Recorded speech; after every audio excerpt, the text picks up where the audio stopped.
Kiaruna. Matimba. Aina. Maibuye. Africa. Maibuye. Africa. Thank you very much. Sizobiza umama asivulele ngomthandazo.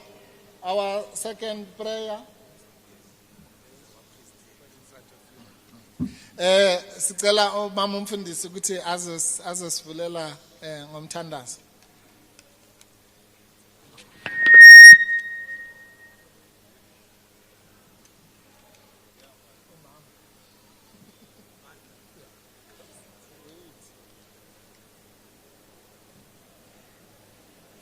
Mandla.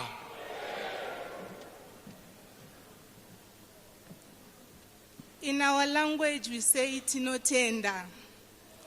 I am proud to be a Zimbabwean, and I am here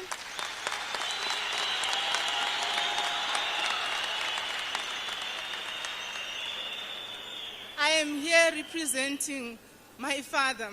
I decided to be a pastor because I was grounded on the roots of knowing God as a young woman, as a teenager, as a young old child.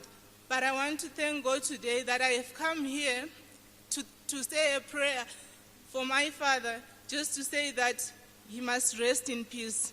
And I want to thank you for what you have done for our country.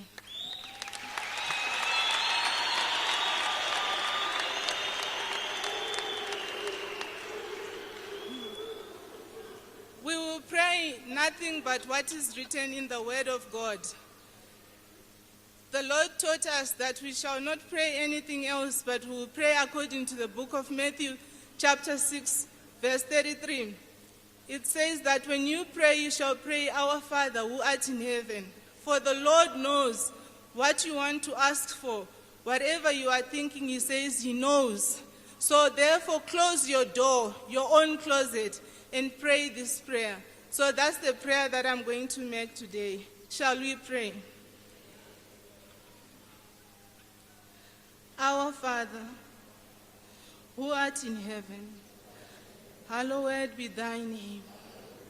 Thy kingdom come, thy will be done, on earth as it is in heaven. Give us this day our daily bread, and forgive us our trespasses, and teach us to forgive and forget all those who trespass against us.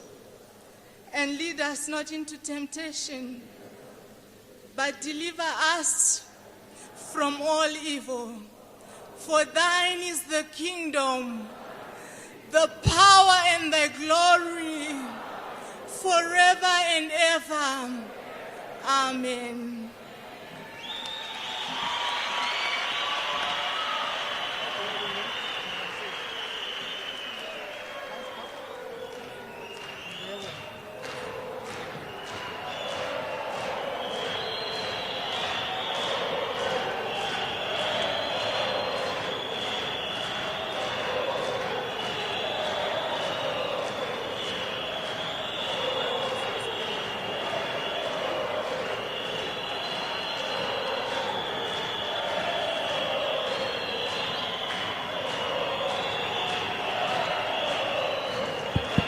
Mandla. Away, two. Mandla. Away, two. Thank you very much. Thank you very much to Pastor Gracious Mbewe.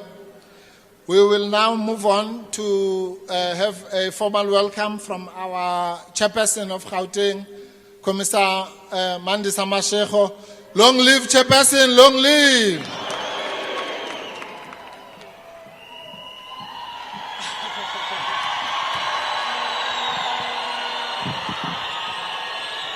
Pambirine Hondo, Pambirine Chimurenga.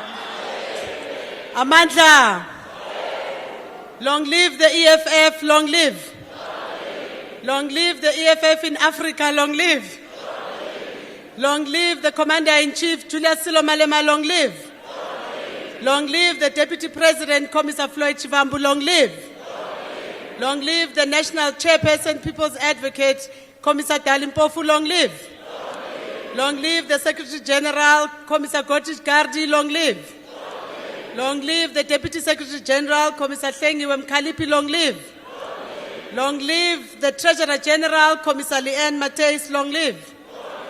Amandla. Thank you very much, National Chairperson. It's going to be a very brief one. As usual, my job is to welcome everyone here present. I'd like to specifically welcome the entire forces of Soweto, ground forces, and the community of Soweto. Thank you very much for your presence. I'd like to welcome the entire Provincial Command team members who are present here, specifically our 5 commissars who are our deployees from the Central Command team to Gauteng. We say thank you for your presence. I'd like to welcome the Provincial Secretary, the officials of the Provincial Command team of Gauteng, and all Provincial Command team members. Welcome all regional leadership, the regional chairpersons and secretaries of the 5 regions of Gauteng. You are all welcome, and welcome all other branches that may be here joining us in Soweto today. And particularly, I'd like to welcome all stakeholders that may be visiting us from other organizations within Zimbabwe, as well as here in South Africa. And if there are any representatives from the ZANU-PF, you are all warmly welcome to our esteemed memorial service of the EFF led by the Commander-in-Chief, and also welcome members of the media, and welcome any other members and any other stakeholders that I may not have specifically individually recognized. You are all welcome. Thank you very much. Thanks, National Chair. Amandla.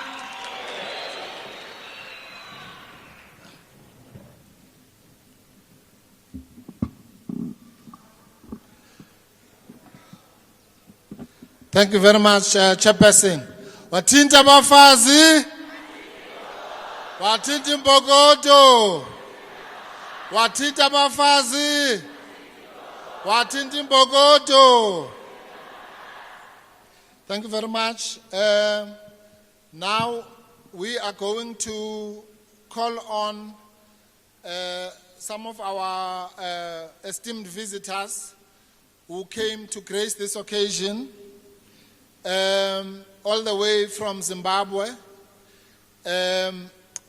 The first person that I'm going to call is a person who will be representing the family. His name is Patrick Zuwao, and he's a former Minister of Indigenization in Zimbabwe. He has been persecuted, and he will explain his relationship. But he is the nephew of our late hero, Comrade R.G. Mugabe. Comrade Patrick.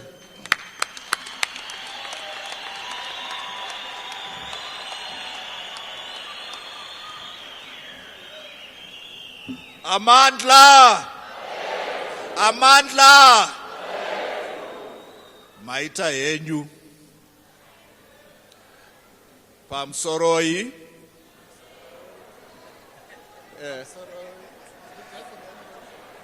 Pamsoroi, Commander-in-Chief, Comrade Malema, Pamsoroi, Command Structure of the Economic Freedom Fighters. My name is Patrick Joao. I was a member of the Politburo of ZANU-PF. I was expelled from ZANU-PF when the army took up arms against our liberator and icon, President Mugabe. Together with some of the comrades that are here, we chose to stand with President Mugabe. And I would like to share with you why we chose to stand with President Mugabe. Yes, I am his nephew. Yes, my mother was his sister.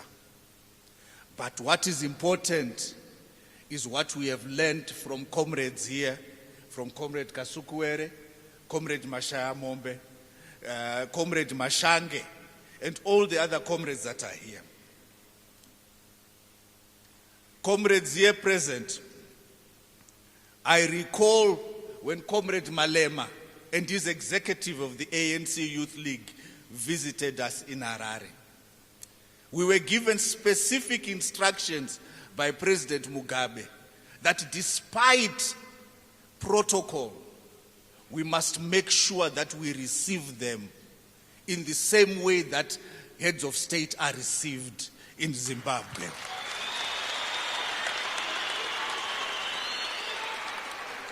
We broke protocol and made sure that the ANC Youth League had a police escort. When President Mugabe realized that Comrade Malema and his team would leave Zimbabwe before he came back from the OAU, he cut short his visit because he needed to be able to speak with the delegation. We were at State House with President Malema, with President Mugabe and Commander-in-Chief Malema and his team. They were supposed to go to the airport. President Mugabe said, no, they cannot catch that flight. Organize another flight for them later on. When Comrade Malema and his delegation came back to South Africa, they were hounded and chased out of the ANC because they came to see President Mugabe. And they resonated with what President Mugabe talked about when President Mugabe said that the next struggle will be the economic liberation of Africa in our lifetime.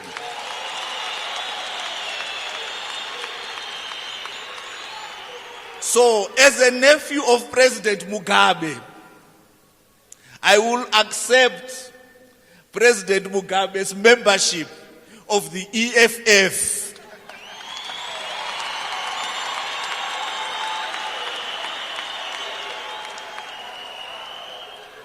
When President Mugabe decided that he was going to retire, he spoke with Comrade Kasukuwere, and he tasked Comrade Kasukuwere and some of us to start organizing presidential youth interfaces, during which President Mugabe would explain to the people of Zimbabwe that him and his generation were in the sunset of their lives, and that the next liberation would be waged by young people. And because President Mugabe stood for young people, some of his colleagues who he fought with, would not be able to recognize that young people are the future of Africa, that young people will liberate Africa economically.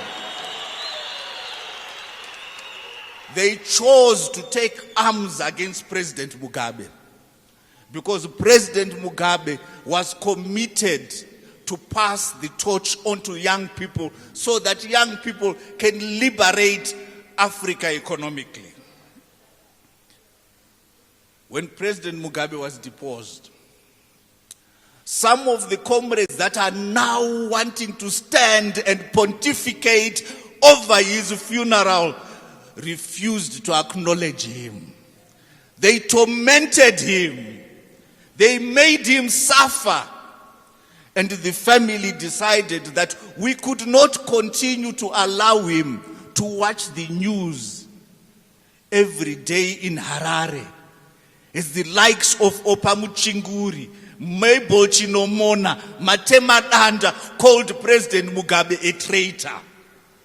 Why do they want to pontificate over him? You did not want him in ZANU-PF. He is wanted here in the EFF.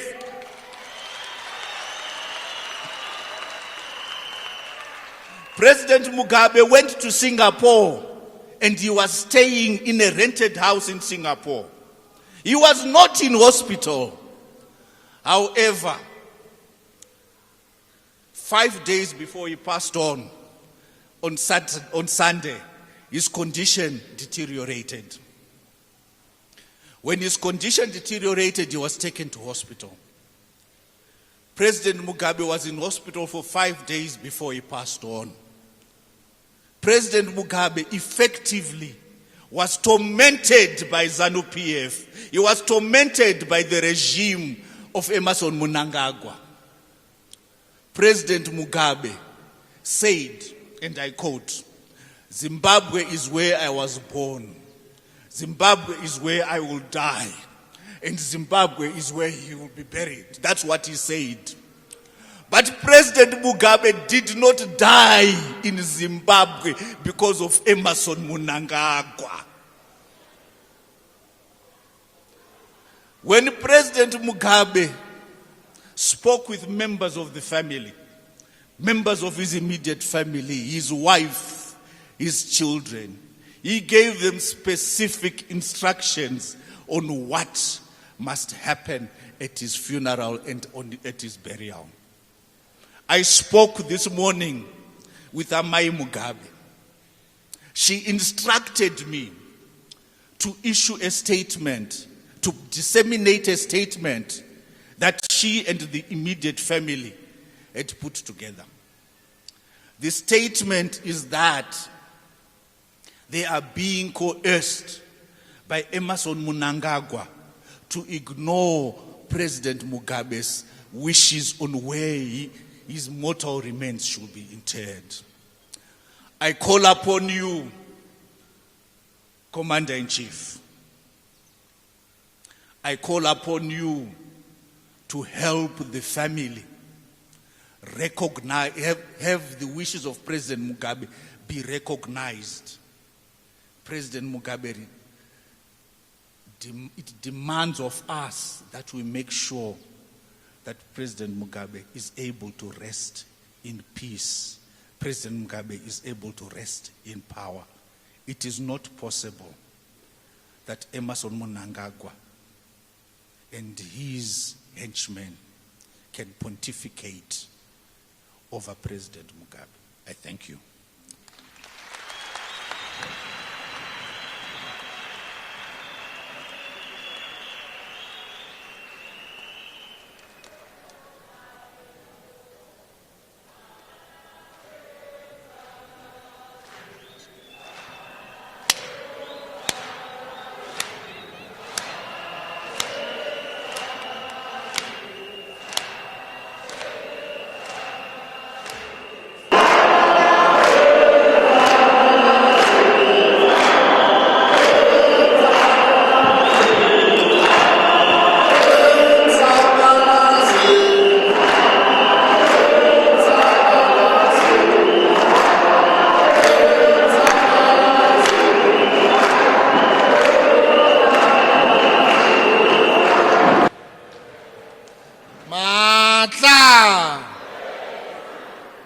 Karuna.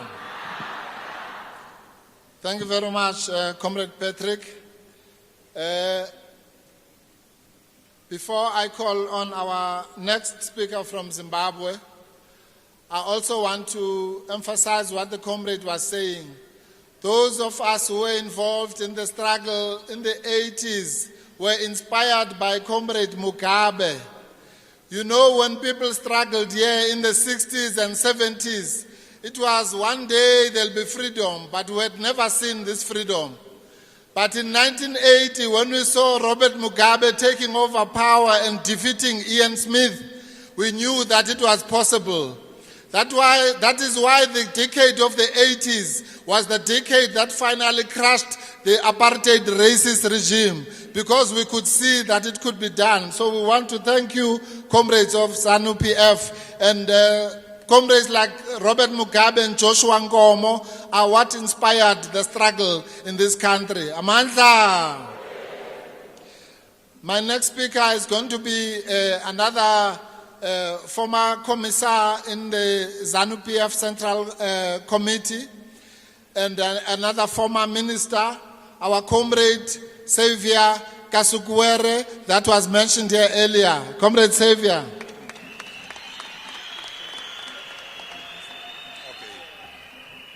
Amandla. Amandla. Ilizwe. Ilizwe. Viva African, viva EFF, viva. Forward with Comrade Julius Malema, forward. Forward with the leadership of the EFF, forward. Abasha imperialism. Thank you very much, comrades. The CIC and President of the EFF, Comrade Julius Malema, Comrade Floyd Chiwambu, the Vice President, our National Chairman, Advocate Dalim Pofu, the leadership of the EFF here present. My dear brother has just spoken to us, Honorable Patrick Joao. I'm also accompanied, in fact our team, there's Comrade Shadrach Mashaya Mombe, who was a Member of Parliament.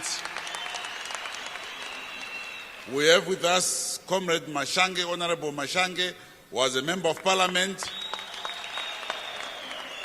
And indeed we have our sister who blessed this occasion. Thank you very much, my dear sister, the pastor.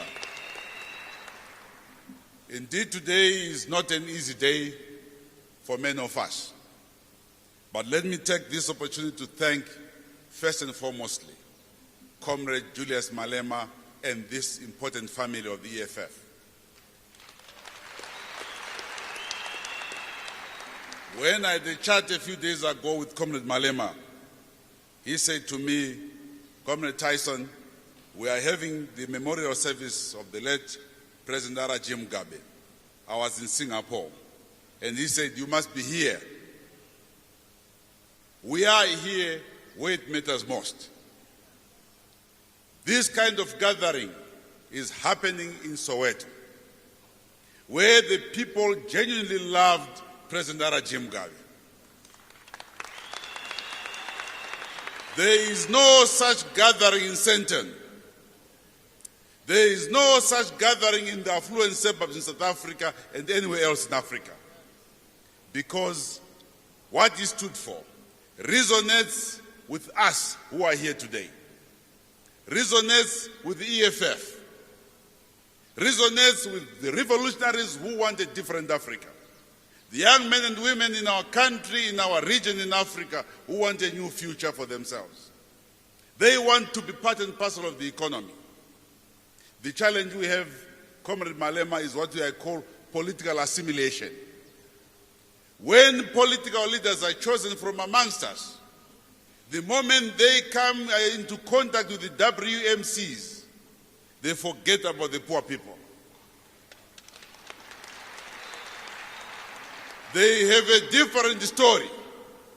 It's all about what kind of projection, how am I viewed by Western imperial capital? If you talk to anybody who gets into power, the moment they start buying cufflinks, nice bow ties, nice suits, Gucci perfumes, they forget about the people of the EFF who are here in Soweto.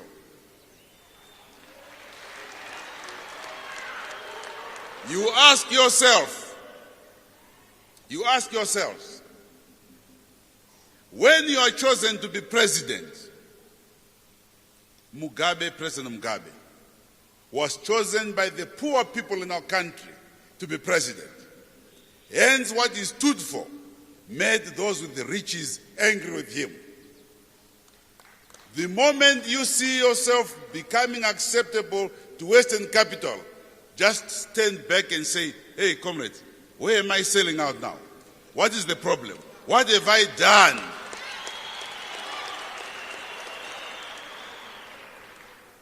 We choose leaders, African leaders, to lead us. The moment he gets into the office, he starts thinking about, how will I be viewed in London? What is the capitals of cash in New York saying? Washington. But the people who chose you are in Soweto, they are not in Washington. Let's first of all answer to the aspirations of the people in Soweto, not in Washington. I hope, Comrade Malema, the lessons that we've gone through in our country And I thank you for remembering this gallant son of Africa. He belonged. He was the son of the soil. He was not scared. When it came to taking our land, this Madala was not scared. Bob was not scared. Bob was not scared. Bob was not scared. He said the principal grievance why we went to war was the land.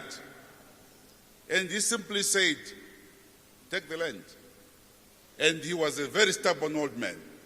He would be moving around.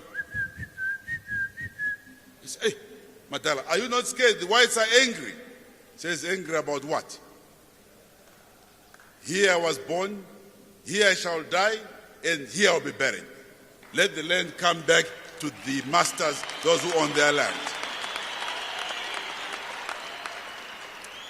If President Mugabe was a coward, would still be negotiating about how the terms to which we'll get the land, we'll be having discussions and meetings about when and this. Not this man. Yes, it has brought tremendous suffering to our country. But comrades, never you sacrifice the principle on the altar of expediency.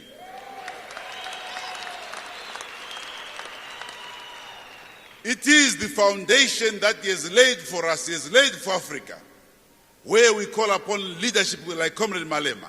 Let's build the economic independence of our people from what these old men have done.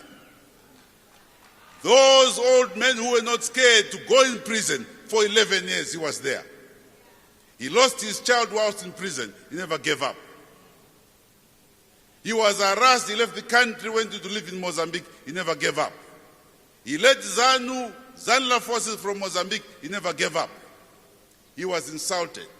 He had degrees taken away from him, which had been given by the British. He said, for as long as I'm doing the right thing for my people, I will not turn back. I'll give my people land, doesn't matter. Today, the EFF is saying, well done. Comrade Malema, leadership does not require cowards.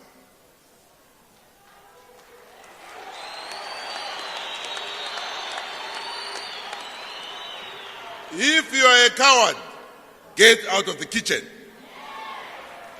If you are a coward, get out of the kitchen. You spoil our food in the kitchen. Amadoda civili is what we require in the kitchen. Men of steel, women of steel, who will say, this is where we want to go. Africa, if we are going to have our economy and control it, we don't want people who are scared. We have in our country now, they are busy reversing empowerment laws to make who happy. I know we want all foreigners to come and invest in our country. Did we ever ask for a foreign leader to come back and take over from Mnangagwa? If you want us also to look, no, we need somebody who can do better. Let's see, hire George Bush or let's hire Trump to run Zimbabwe. No, we believe in you as a black man. Believe in me as an economic fighter. If we have a leadership that does not believe in black people, hey, comrades, they must just go, man. We are sick and tired. My wife is black. My doctor is black. I am black. My farmer is black. Why should I compromise? Why do you need me to waste my time? When I die, I get buried by the people who are also black. It's the time, Comrade Malema, we turn around and say, they own the country, let's empower them. The minerals of South Africa, we can't continue talking about, our quotas, we need to arrange quotas. No, many comrades, these are ours.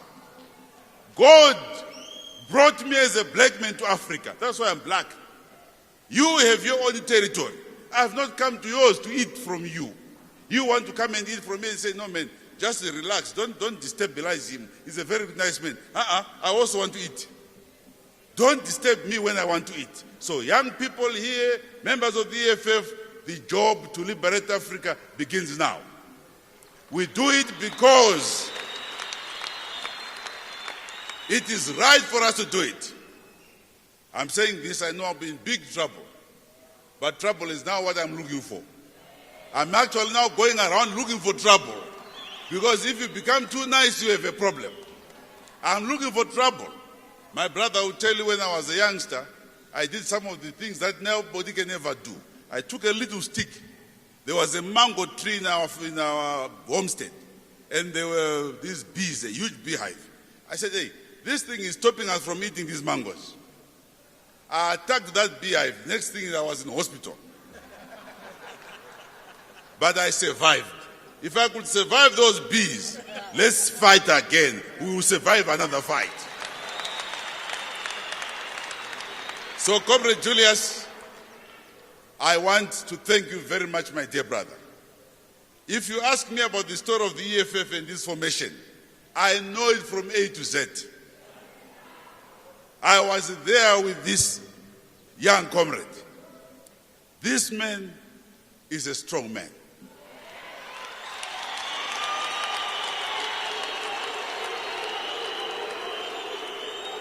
I know what he went through.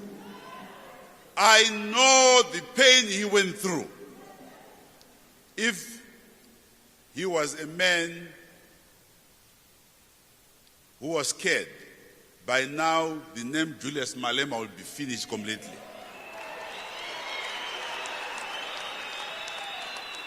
Comrade Julius Malema, for what you have done for Comrade Mugabe, you know he said to you, Kasukwere, you must take Comrade Julius and the leadership to the Victoria Falls.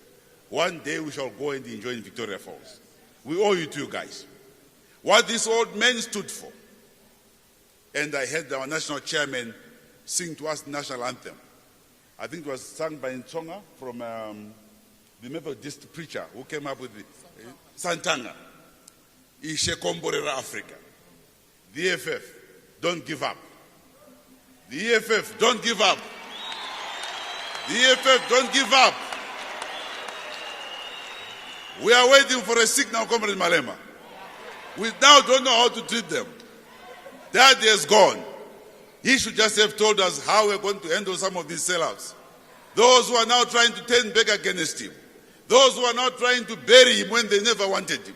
How do you remove somebody using your army and say he's our hero tomorrow? Come on, go to hell. You are lying to us. You never wanted him. They said, I wanted to remove President Mugabe. They said I must be removed from the party's national commissar. I said never. Within 4 weeks, we saw exactly who wanted to remove President Mugabe. They have no principles. Mugabe, the Western world, failed. Everybody else wanted to bring him down, failed. Who brought him down? It is those disciples. The 12 disciples Jesus had, one of them had to plan against him. Amandla! Viva EFF, viva! Ilizwe! Umhlaba! Thank you very much, comrades.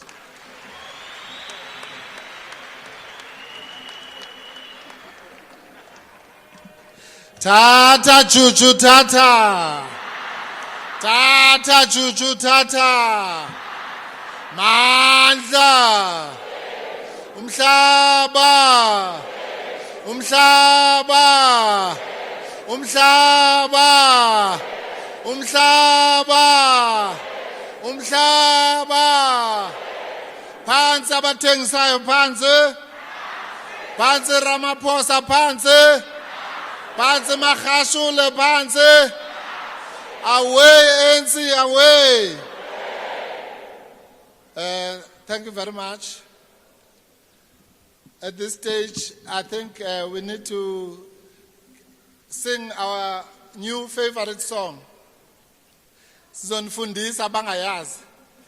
Yini socialism umhlaba wonke esandleni saba akunamuntu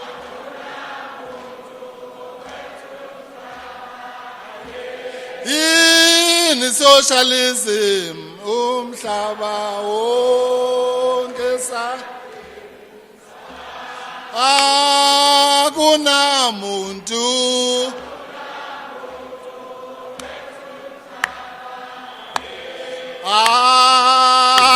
Ayesabaman, ayesabama pushwa, o ngoba efuna.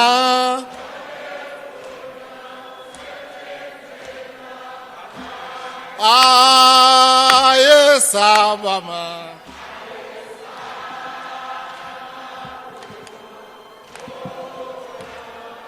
Ngobefuna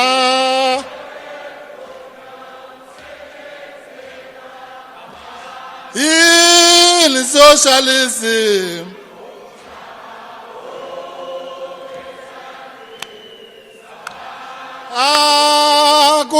akunamlungu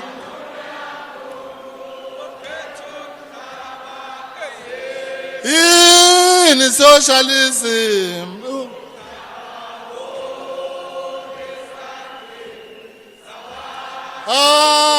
akunamuntu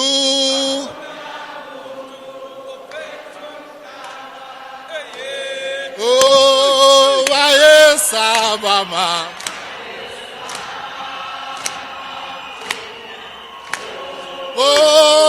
babefuna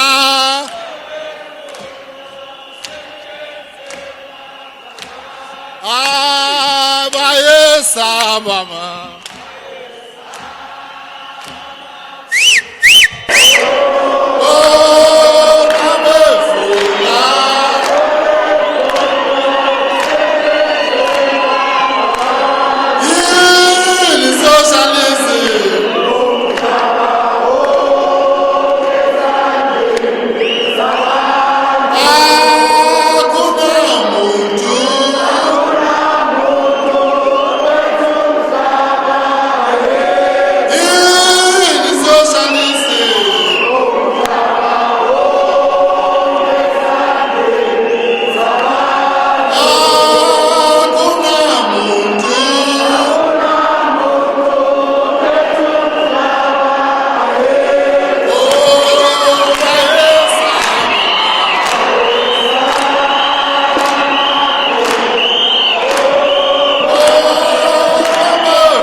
Forward to socialism, forward.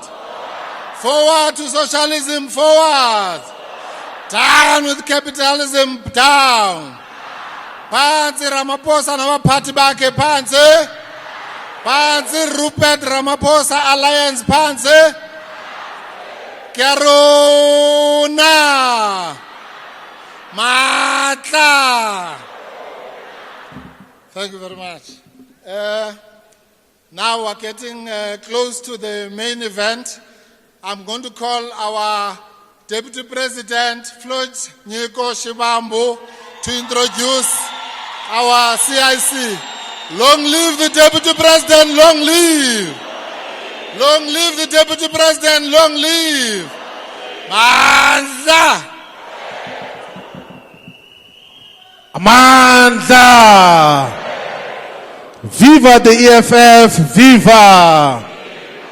Long live the fighting spirit of Comrade Robert Mugabe! Long live! Long live the fighting spirit of Gushungo! Long live! Amandla! Pamberi Nehondo! Pambere! Pambere Chimurenga! Pambere! Pansi imperialism! Pansi!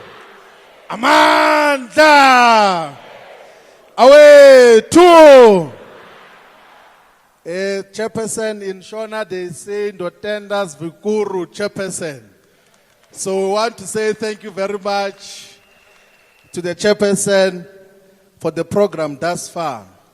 We had thought that before we introduce the commander-in-chief, we should speak about the two commissars that spoke here. These are the pioneers of the struggles to really emancipate economically the people of Zimbabwe. So Comrade Patrick Zhuwao and Xavier Kasukwere, his name is Tyson. They are the ones who pioneered the Indigenization and Economic Empowerment Act in Zimbabwe, which said that now that we have got the land, we must take charge of the economy of Zimbabwe.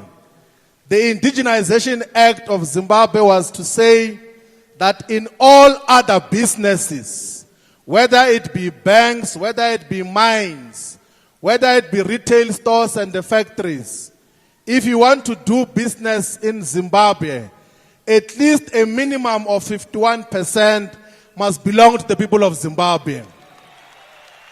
So these two commissars, they rose in the ranks of ZANU-PF up until the Politburo of ZANU-PF and were leading that struggle. So at the time when Xavier Kasukwere was the Minister of Youth and Indigenization and Economic Empowerment, Patrick Zhuwao was his Deputy Minister. But throughout that period, they've played different responsibilities. Zhuwao was a Deputy Minister of Science and Technology. He was a Minister of Public Service, Labor and Social Welfare. And he had a thorough understanding of the tasks that Zimbabwe had to confront at that time. But also he has acquired degrees. He has got 2 degrees from the university, the bachelor's degrees from the University of Zimbabwe, and 4 master's degrees, because they appreciated that they must take their struggles forward. Outside of being a minister of indigenization and economic empowerment, Xavier Kasukwere was also the Minister of Environment, Water, and the Climate. When the coup d'etat happened in 2017, Xavier Kasukwere was the Minister of Local Government, Rural Development, and National Housing. And he was the political commissar in the Politburo of ZANU-PF. So the old guard had wanted to push him out of ZANU-PF because they were creating a conspiracy that he wants to succeed President Mugabe. It could have been a correct succession if it had happened in that way. So these are the correct pioneers of the struggle who understood what had to happen in Zimbabwe. We also have got Tongai Kasukwere, who was the leader of ZANU-PF Youth here with us, and the leadership that has already been acknowledged when we announced everyone, including the political commissar from Harare, Shadrach Mashaya Mombe. So he is part of the delegation that is here today to commemorate and celebrate the life of Gushungo. So my task, fighters, is very simple. I'm here to introduce the commander-in-chief. I'm here to introduce a revolutionary whom you can count in the same lines as Ben Bella, as Patrick Lumumba, as Julius Nyerere, Kwame Nkrumah, as Thomas Sankara, whom you can count a great Pan-Africanist in the same line as President Robert Mugabe. Comrades, fighters, ladies and gentlemen, we introduce to you the Commander-in-Chief of the Economic Freedom Fighters, Comrade President.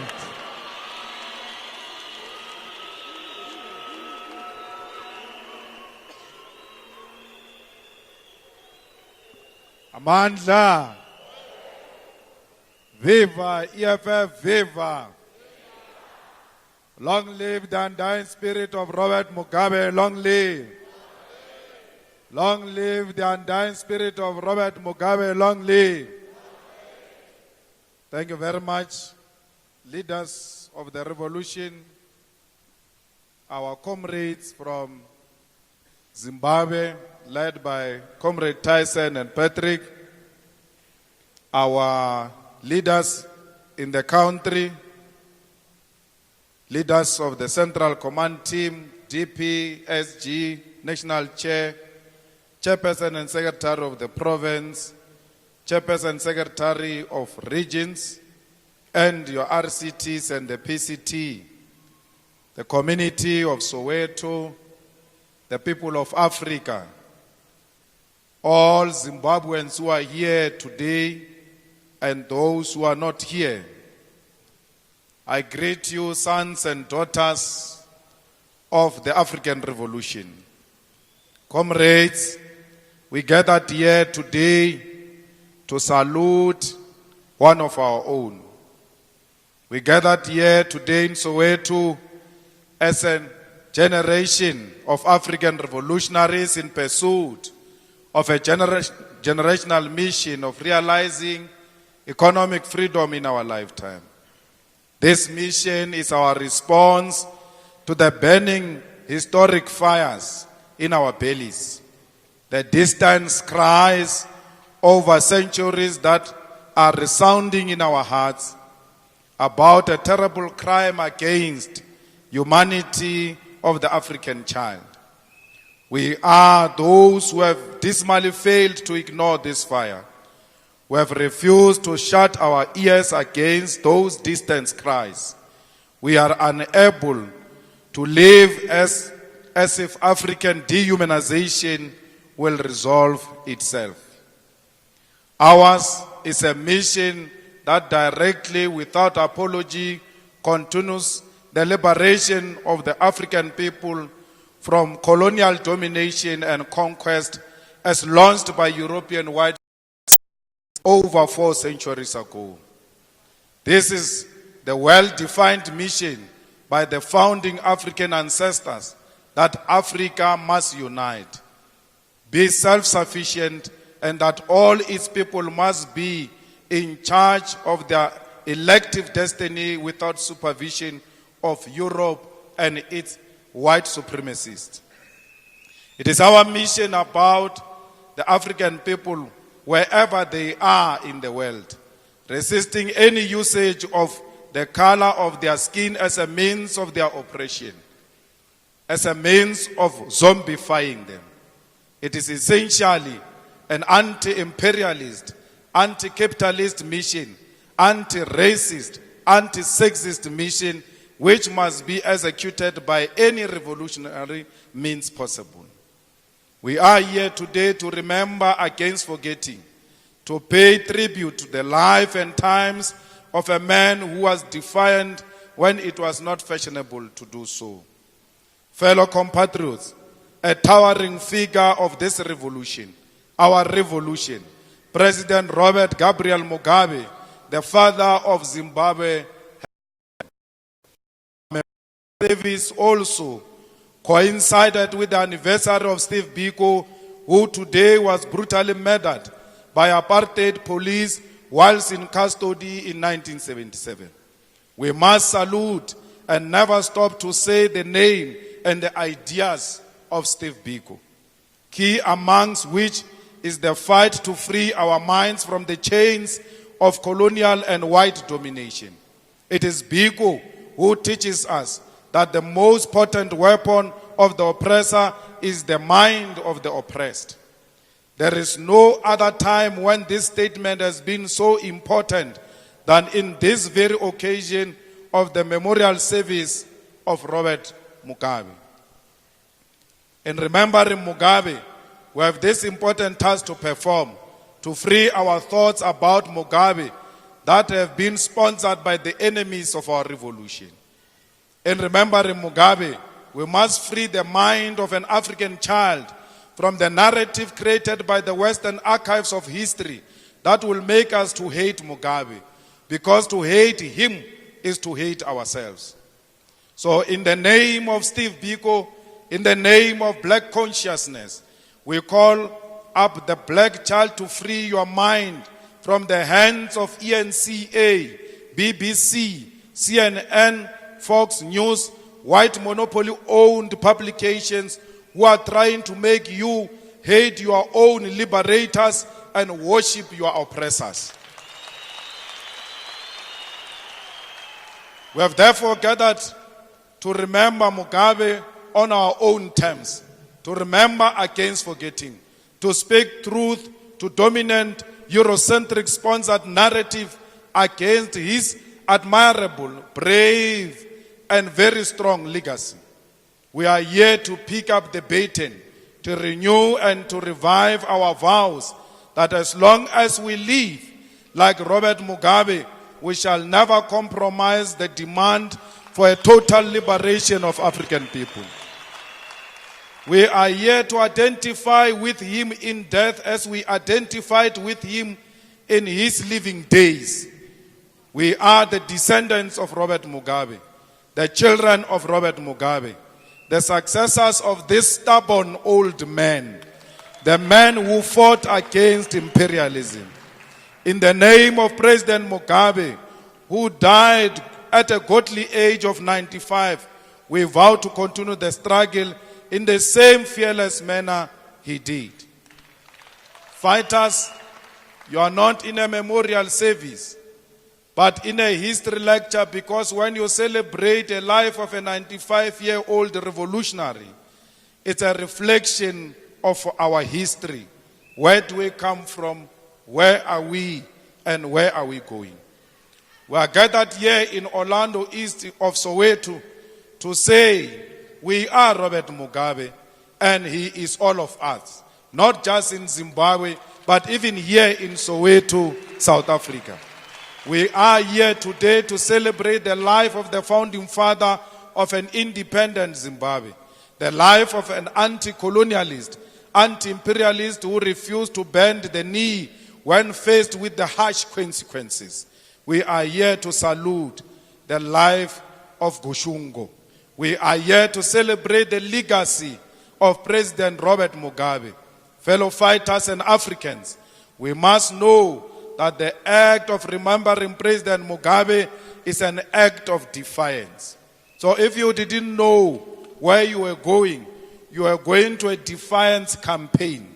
We are here defying them because they said we must never celebrate him. And like in a Mugabe style, we are defying them. We are here to celebrate him against their wishes. Many want to tell us not to celebrate President Mugabe, that we must speak badly of him even in his death. There are imperialists and racists today who want their heroes to be our heroes and their enemies to be our enemies.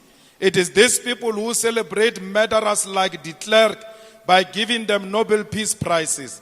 It is these people who name our streets, our schools after racists like Verwoerd and Malan. It is these racists who own our land and control our economy, who want to dictate to us who we must celebrate.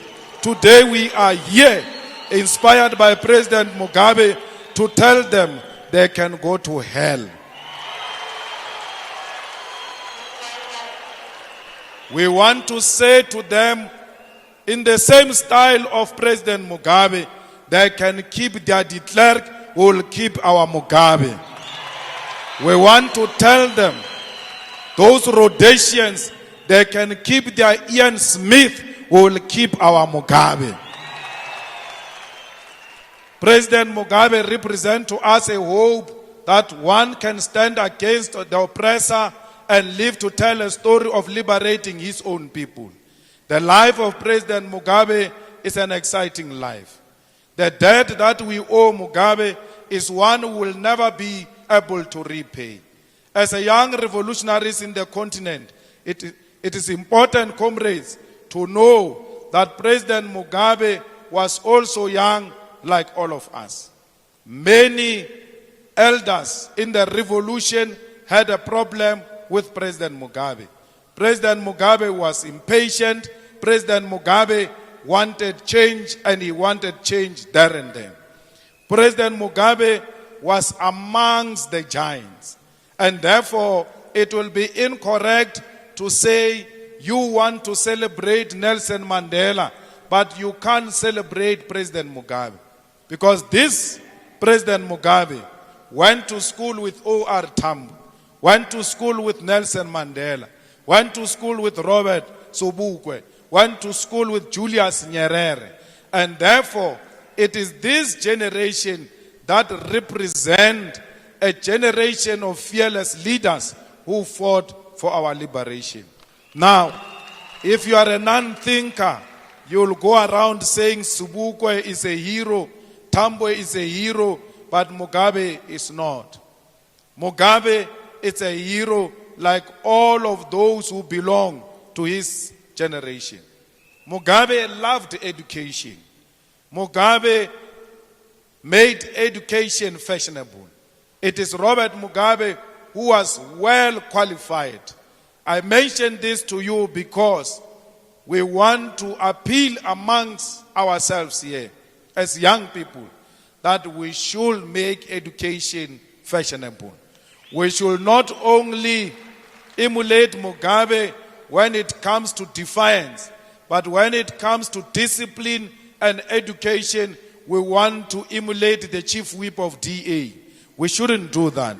We must follow the teachings of Robert Mugabe to the end. Mugabe was a soldier too. It doesn't mean when you are a soldier, you can't learn. It doesn't mean when you are a ground force, you can't go to school. You have to go to school, come back, do your work on the ground. Comrades, Mugabe went to school here in the Eastern Cape at the University of Fort Hare.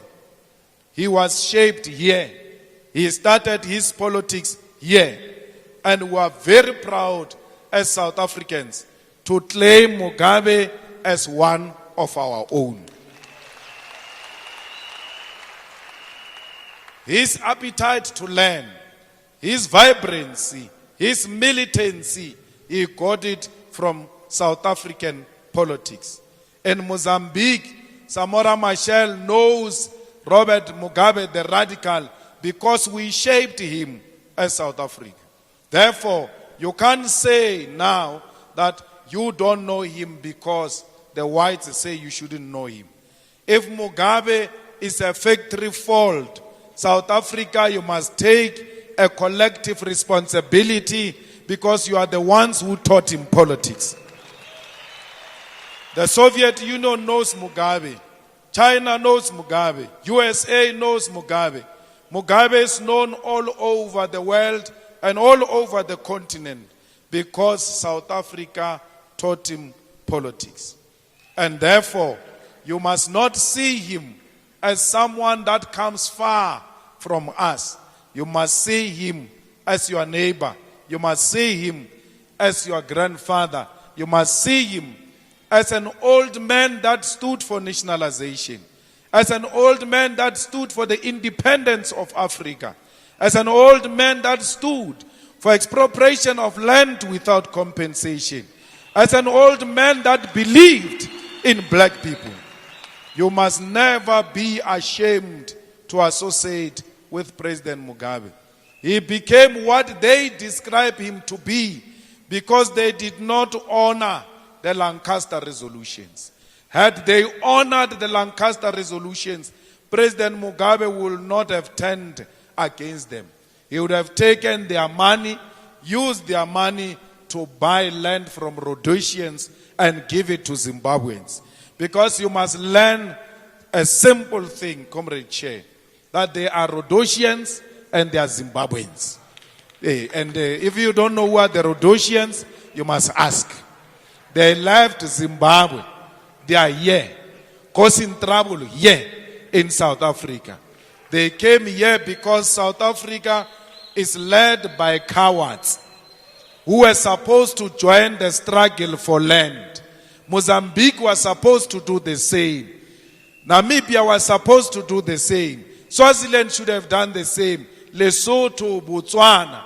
So that these Rhodosians have got nowhere to go but to adjust to the new conditions of where they find themselves. And those conditions will be that black people are now owning the economy of Southern Africa.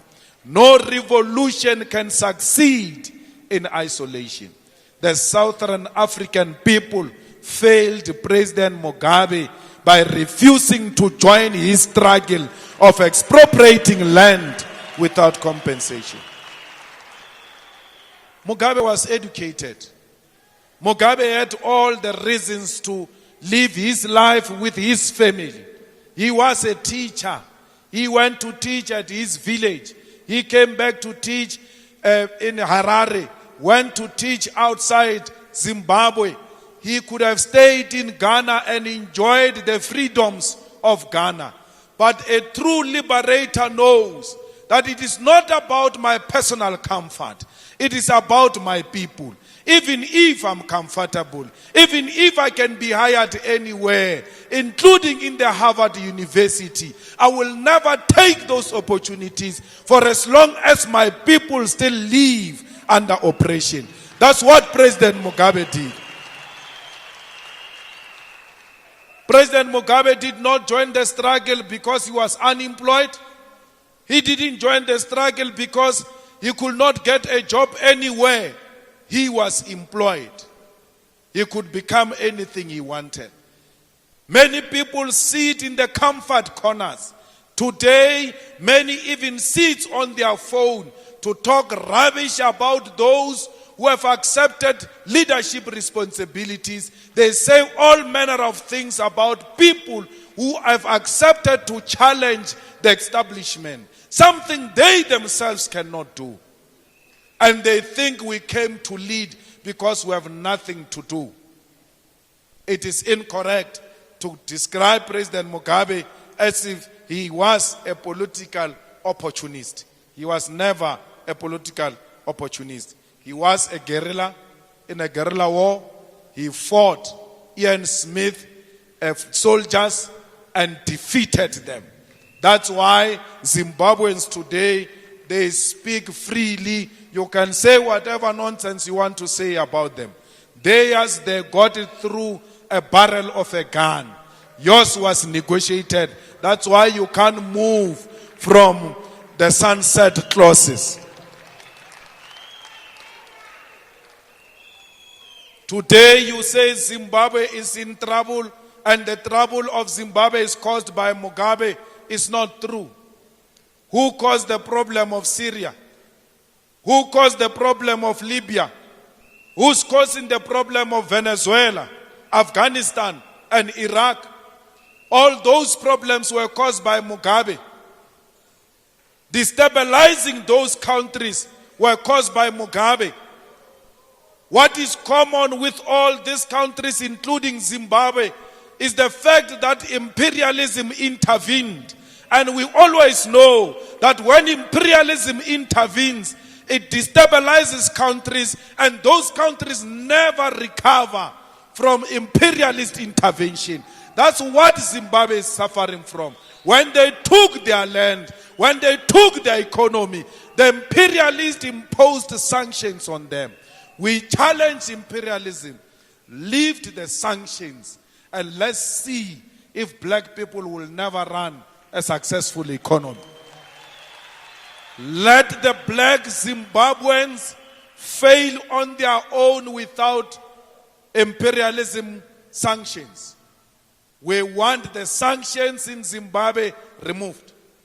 I want to tell you now that one day when those sanctions are removed, some of you who are beating up Zimbabweans here, some of you who are hating on Zimbabweans here, you are going to work for them. They will be owning their mines. They will be owning their retail. They will be owning their banks. They will be owning their land. You call them foreigners. What is the definition of a foreigner? A foreigner is a person who comes into your country without papers, doesn't have anything to show. That includes you. You are foreigners because you have nothing to show. You go around claiming this is your country. Let's go outside, show me papers that confirms you are the owner of this country. There's nothing. You don't own anything. Yet you call people foreigners. You are a foreigner yourself because you do not own. Foreigners means visitors. Visitors are people who just come empty-handed with a small bag. When the time permits, they go. That's you. You are renting. You are marching from the hostels, beating up people that they must leave South Africa. Yet you do not own a hostel. You are paying a rent in that hostel. You can be removed yourself from that hostel. You are telling people to leave your country. You come from an apartment. You come from a flat. You come from a house. You have no paper. When you return back home after taking out Zimbabweans, the white man will be at the door showing you the way out of the rented flat, out of the rented house, out of the rented apartment. You have nothing to show. Yet you claim this is your country. You have nothing. You are defending a white man's property. This South Africa is owned by a white man. This South Africa is controlled by the white man. Don't tell me this is your country. When people are burning buildings, you are rushing, protecting them. Those are not your buildings. Those are white man's buildings. You have nothing. Stop hating on your future employers. These people are going to hire you. They are the most polite people. Even when they are educated, they still work for small jobs that pay nothing. They don't have pride. They know that you have to work to serve and feed your families. That's why they are here. One day, like it almost happened in Cuba when Obama wanted to lift the embargo against Cuba, one day it is going to happen. I pray to the ancestors of the revolution that it happens when I'm still alive, so that I can replay these videos and say, I warned you about harassing your future employers. I warned you about exploiting the people who are going to share their land with you because they've done it before. Why didn't Mugabe take the land immediately? He waited for you to get your freedom. Because had Mugabe take the land immediately, it would have caused a serious problem to a point where South Africa will not be liberated. They were a frontline state. They gave us a passage. They accommodated us. We stayed in their homes. They gave us food. They gave us shelter. They never called us names. Today it's our turn to say thank you. We become animals. It is not the spirit of Ubuntu what you are doing to these comrades of Zimbabwe. Comrades, the white people, the way they control us, we love them and we say they give us jobs. But the way they've made us to hate each other, even if a Nigerian was to come here and create 100,000 jobs, you will still beat that Nigerian because you want 100,000 jobs provided by a white man. When it is a job provided by a black man, it's not a job enough. They've instilled in you a culture of self-hate. You lack confidence in black people because you are not confident yourself. So, it is not correct that all Nigerians are drug dealers. They are Nigerian drug dealers. We must find them. We must deal with them decisively. We must isolate them.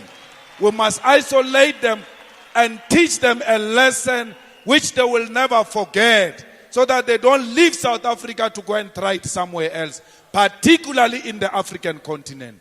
We do not dispute that they are drug lords from Nigeria, but not all Nigerians are drug lords. You know the drug lords, bloody coward. You are scared of them. You don't say to us, EFF, here are the names of the drug lords who have opened cases. Here are the case numbers. We will go and fetch the Nigerian drug lords. We are not scared of them. A Nigerian drug lord is not a black person. He's not even a Nigerian. He's a non-white. Anyone who feed drugs on our children, you have denied your status of blackness. Because black people do not do wrong things. We don't feed each other poisons. We protect each other. So anyone, whether you are a Nigerian, whether you are a South African in El Dorado Park, it doesn't matter. Drugs is drugs. They know no nationality. It doesn't mean when a drug is supplied by a Nigerian, it's more powerful than the one that is supplied by a South African. It remains a drug. It is illegal. It must be punished. But no one is going to brush all Nigerians with the same brush.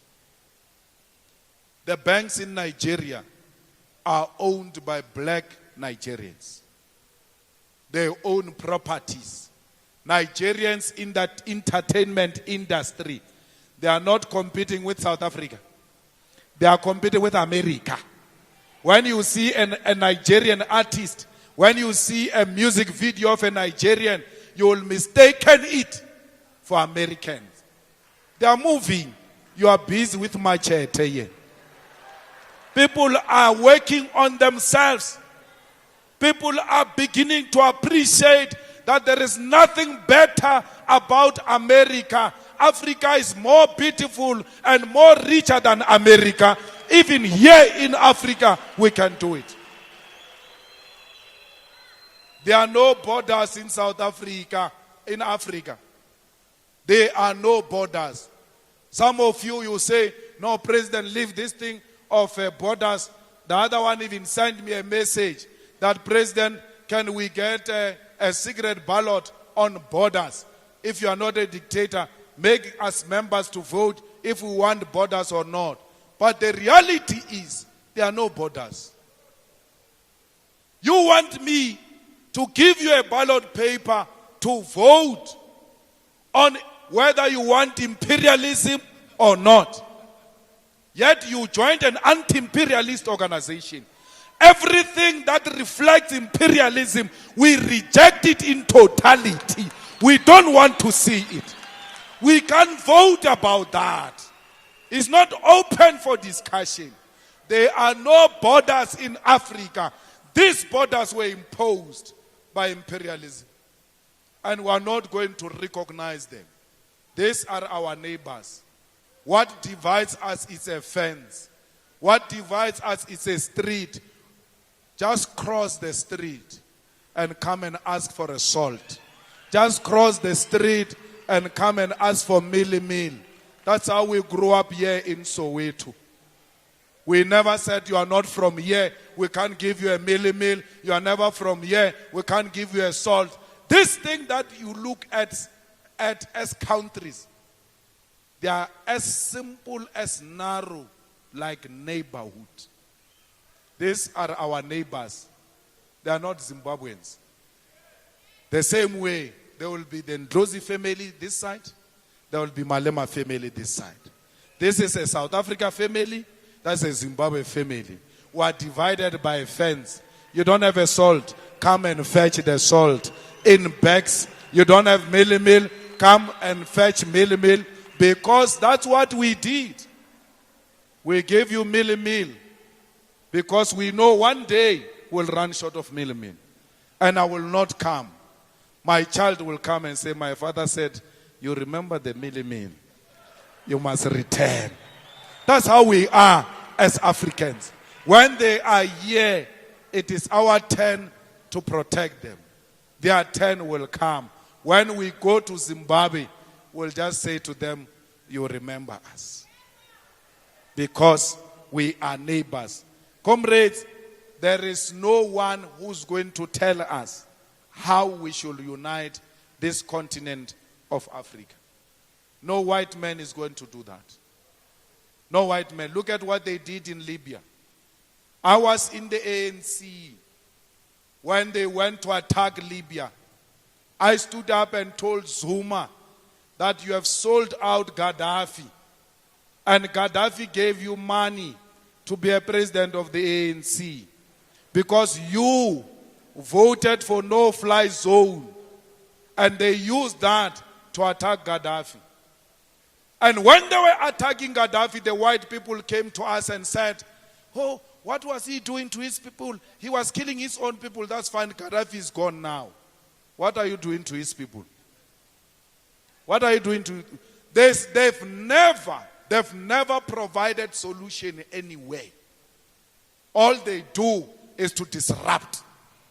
You listen to them in Libya, they said Gaddafi was a murderer, a man who gave people land, a man who gave people free education, free health care, looked after his own. We were told that is an enemy. We will never be told in the EFF who our enemies are. We will know who our enemies are. And enemies are those who are refusing to return their stolen property. And they will be regarded as such until they return the stolen property.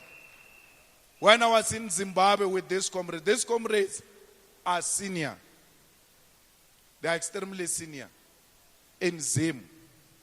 When I was in Zimbabwe, it was during that time when I was going through the court of Dubuli Buni song and the DC of the ANC. In the 4-eye discussion I had with President Mugabe was, Chief, if you don't want to go home because these people are ill-treating you, you can stay here. You can stay here and there is no ANC that will tell me to return you back to South Africa. They will never tell me that. Because they are hosting a lot of criminals there from Zimbabwe and I'm looking for those criminals. They are refusing with them. They will never. You comrades can stay here and you can wage your struggle from here. And he was always ready and available to advise.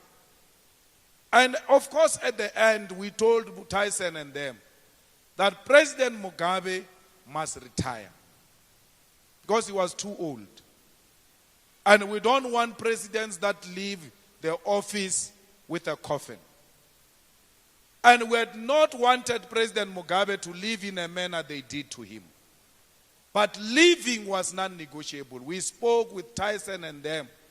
Even when those ones started that mess, I said to Tyson, why can't we negotiate? We take President Mugabe to come to South Africa. I even called President Zuma, the enemy. And I said to him, Chief, let's put aside our differences. Can you make a call for the old man to come this side? Because we were worried they were going to kill the old man. We wanted to save him. We had a revolutionary duty to save him. And you know we're dealing with a stubborn old man who said, I'm going to die here and I will be buried here. This comrade, Tyson, his house was short with live ammunition. We can't even count. Inside the house, there were children and the wife. They were ready to kill them.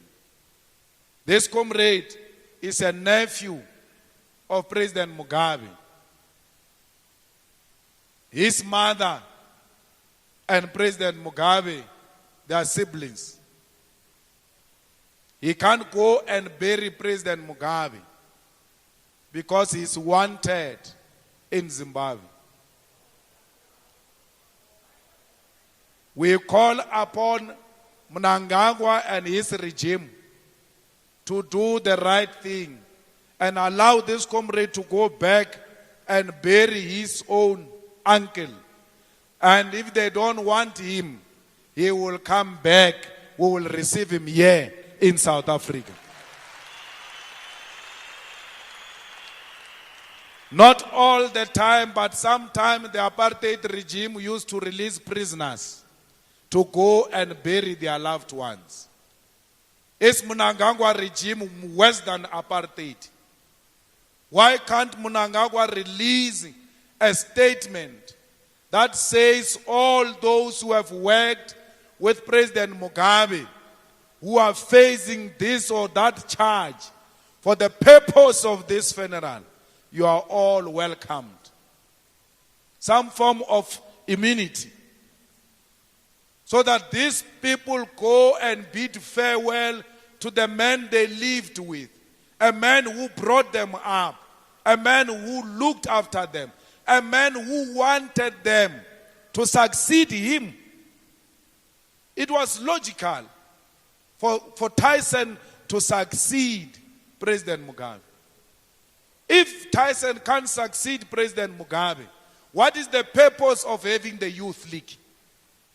Because the Youth League is the training ground to prepare the second and third layer leadership for the motherboard. Why is Mnangagwa and crew threatened by the youth? Anyone that is scared of the young, you must know that person is not for progress. Because if you want progress, you will be with the youth and you will always support the youth. You will never be threatened by the youth.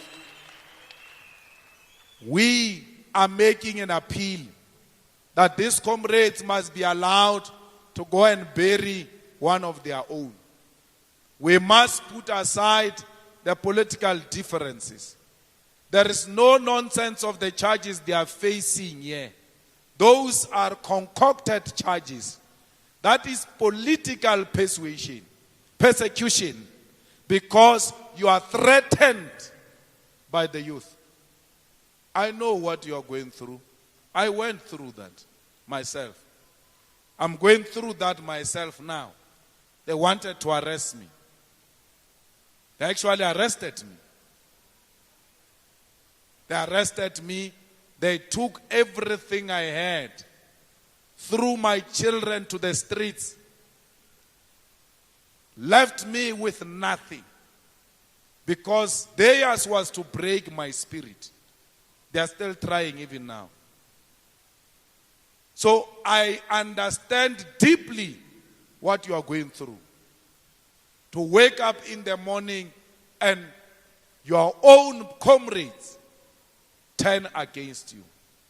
There is nothing wrong with you wanting Mugabe to stay. There is nothing wrong with them wanting Mugabe to go. It's a political differences. It must be resolved politically, not through the abuse of state power. Comrades, we must make sure that we defend our revolution against the imperialist forces. Donald Trump, Boris Johnson, they are leading the charge against all progressive forces. The racists are in power and they make no apology about it. And then you go around apologizing for them. You go around justifying it for them. They make no apology. a white journalist called me pussy in Pretoria there, right? All white journalists and all white leading personalities came in defense of that guy. But if it was you who had said to Helen Zille the same weight, the black people would have joined Helen Zille and them to get you fired and arrested. But when it comes to the descendants of Jan van Riebeeck, they unite. DJ Fresh is fired for saying such words. Many other people, black journalists and radio people were fired for saying almost the same thing. This one says the same thing. He doesn't apologize. The organization apologizes on his behalf. And black people see nothing wrong. Don't be impatient with them. We ought to tell them they are fools, but we must not write them off because we are in the business of liberating the mind. The oppressor is still in the position of their mind. And our struggle is to go and fetch the brain of the 702 blacks. We're going to fetch it and come and restore it one by one. We will get there. We will get there. Don't worry. Comrades, when it comes to whiteness, when it comes to white supremacy, they unite. But when it comes to black people, black consciousness, we do not unite. Even on obvious things. But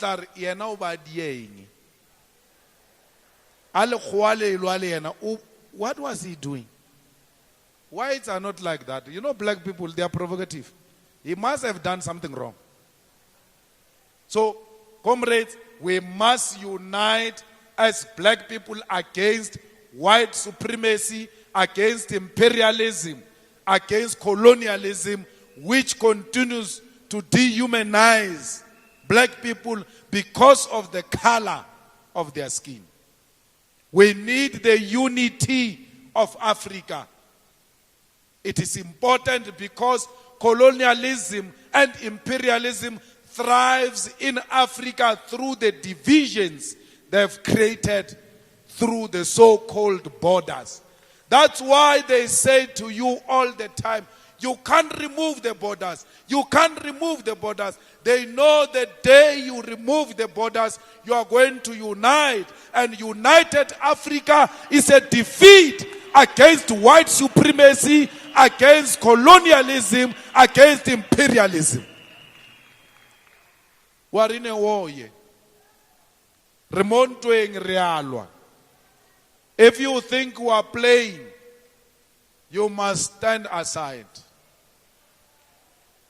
This is just the beginning. Things are going to be tough. And fighters, you must be prepared. When you fight Pravin Gordhan, you must be prepared. The man uses the same modus operandi. They make sure they discredit anyone they fight against. They make you look corrupt. They destroy your image in front of the people. So that when they come to deal with you, society will isolate you. They did that in the 80s. The Indian cabal did that. Created Winnie a monster. Created Peter Mukaba a monster. They did that with Krisani. They did that with everybody they disagreed with. That this one is a sellout. This one is reckless. This one is an unnecessary radical. They destroyed Heri Gwala, the Indian cabal. They do that. This Amabungane thing, when you see it, you jump. It's the same modus operandi. That time they were not using Amabungan. They were using city press. It was coming the same way. It is Stratcom. That's how it works. When it starts like that, like they did this week, you must know it will never stop. Praveen operates like that. No, you own this, you own that, you are hiding this, you are hiding that. Before you know it, he brings SARS. Before you know it, they destroy you, you have nothing. Everybody, yeah, no, it's possible. Yeah, we have seen. Yeah, VBS. Even VBS. In VBS, 2 billion. 2 billion gone. Ugari yile ke na ka mogana no. Ugari yile tšhelete ya VBS. 2 billion e ka mogari yile. The ANC people are nowhere. Badiang balata smamatana se sa modimo ba re ke Zuma. Ba re bo tšeang Nkandla. They know they can't take Nkandla. Because Nkandla is built on a Ngonyama Trust's land. And the land does not belong to Zuma. It belongs to the king. So they just want to pretend like they are on course. They are not just coming for EFF. They go to Zuma, Zuma. And then they are dealing with everybody. When they come here, they go for a kill. When you try to speak Barbara, even Zuma.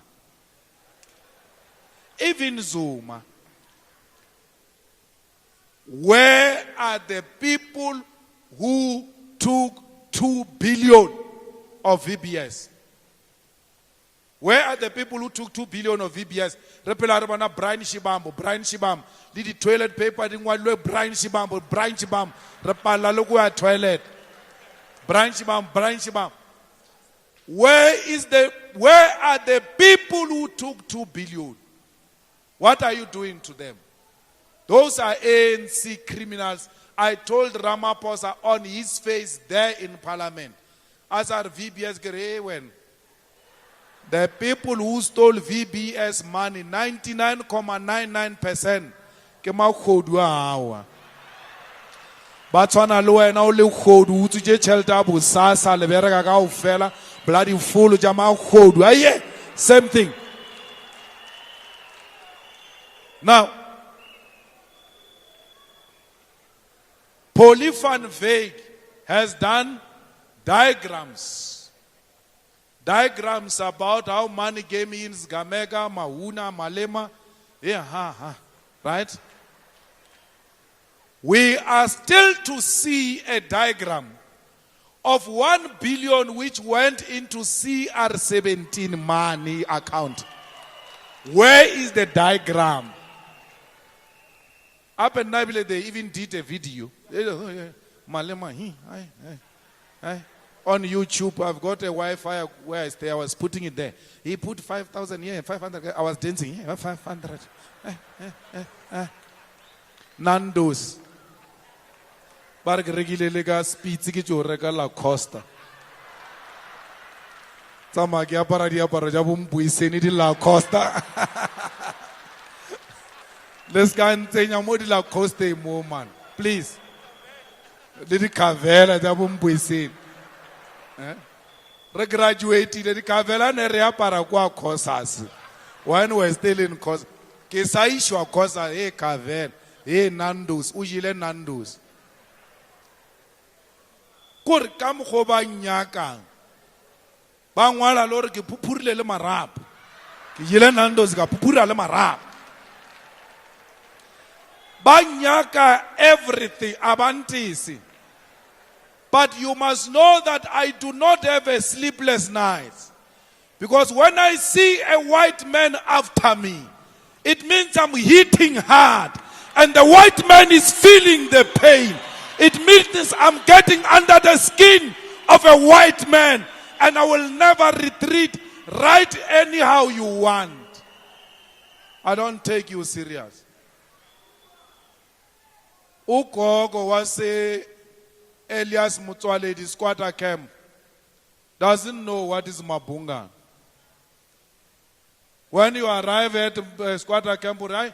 Bar malema ujire cherete ko Maverick, Daily Maverick. Mogakulor. Ke mayana Maverick o we wa bolela ka ngwana rena selle Ramon. Our people will never be told by Daily Maverick and Amabungan who their leaders are. Our people know their leaders. Amabungan and Daily Maverick and Scorpio Mbuyiseni, they are not a newspaper. They are a gang, they are not a media house. They are a gangster formed to pursue the interest of Pravin Gordhan. And as a result, in this memorial service of Gabriel Robert Mugabe, we declare them as an enemy of the revolution. And they should never participate in our events. They should never answer any question from Amabungan, from Daily Maverick, from Scorpio. Let them write any nonsense they want to write about us. We know who writes their question. It's Pravin.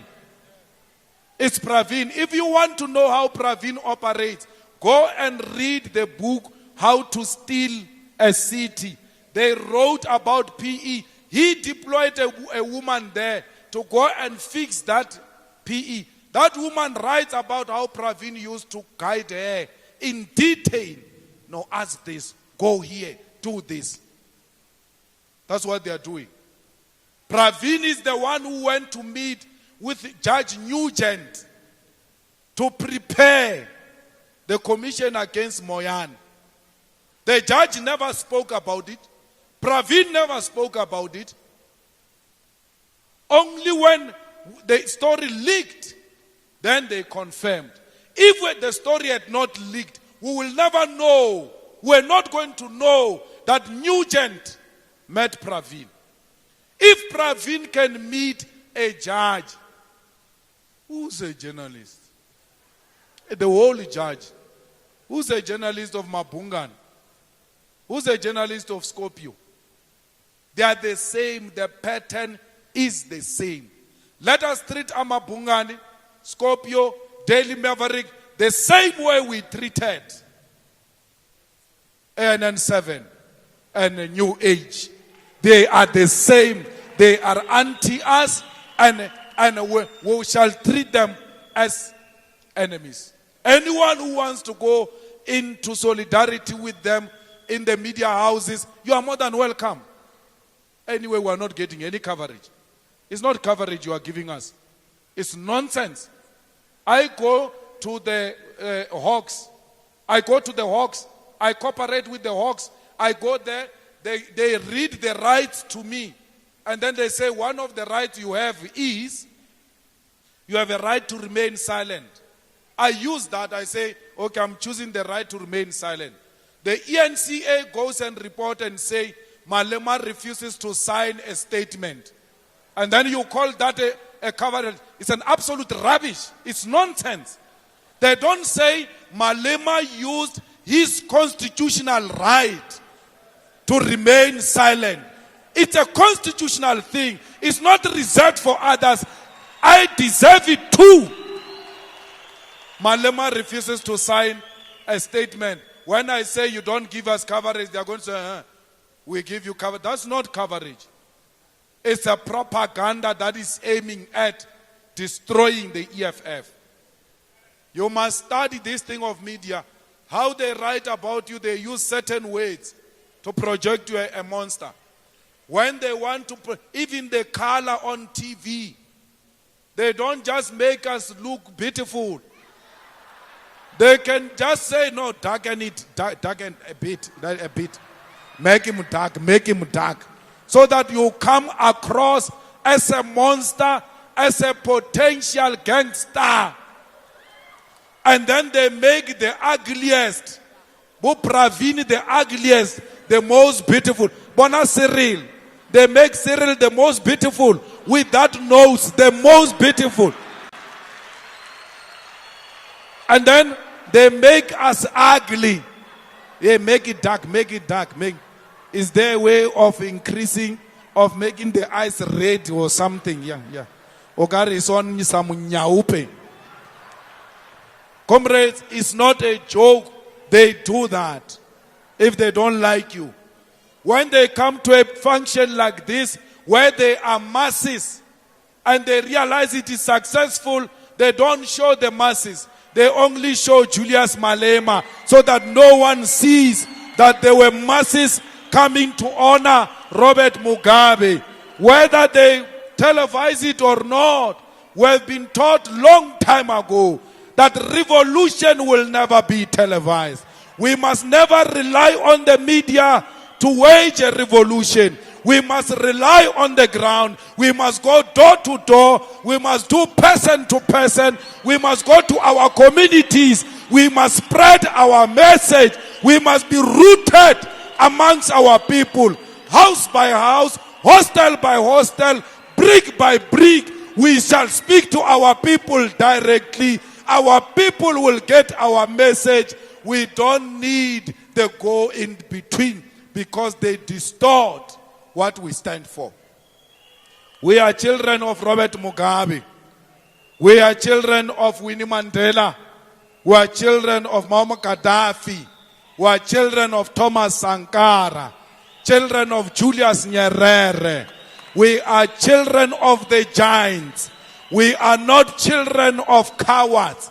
We are not children of criminals that go around the world stealing people's properties. We remained here with our forefathers looking after ourselves before the arrival of a white man. We can still do it. We have only ourselves. We have nowhere to go. Africa is our home and it is the only home we have. Comrades, let's protect it because without Africa, we will be slaves somewhere else. If we destroy this continent, wherever we go, we'll be treated as rejects. This is our continent. Whether they like it or not, we will honor and protect the legacy of President Mugabe. His legacy is a legacy of defiance, a legacy of liberation, a legacy of economic freedom, a legacy of expropriating land without compensation, a legacy of facing the imperialist and telling the imperialist to go to hell, a legacy that says, I'm an African, I am black, and I'm proud. Never be ashamed of who you are. Your conditions shape who you are. And you are going to use those conditions to liberate yourself. Zimbabwe, we are with you. You are not alone. The Mugabe family, we are with you. You are not alone. We will see this thing through together. Because as Africans, we look after one another. Give the old man a dignified funeral. Whatever the differences you have, please put them aside. Let us bury the old man in a dignified way. Because if it becomes disastrous, if it becomes anarchy, the enemy will be happy. Like they wanted anarchy at Winnie Mandela Stadium, they didn't get it. They got a dignified send-off. And I trust you, Zimbabweans, that on Saturday and Sunday, you will do the right thing.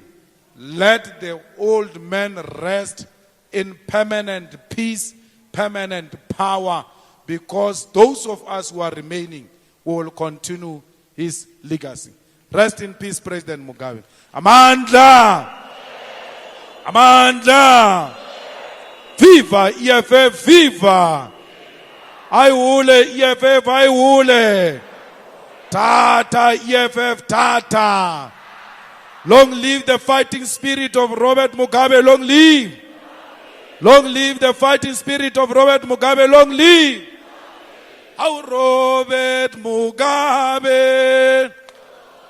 Mugabe! Robert Mugabe! How Robert Mugabe! How Mugabe! How Mugabe! swana naye. Aona ya swana naye. Hauliwe na wamona.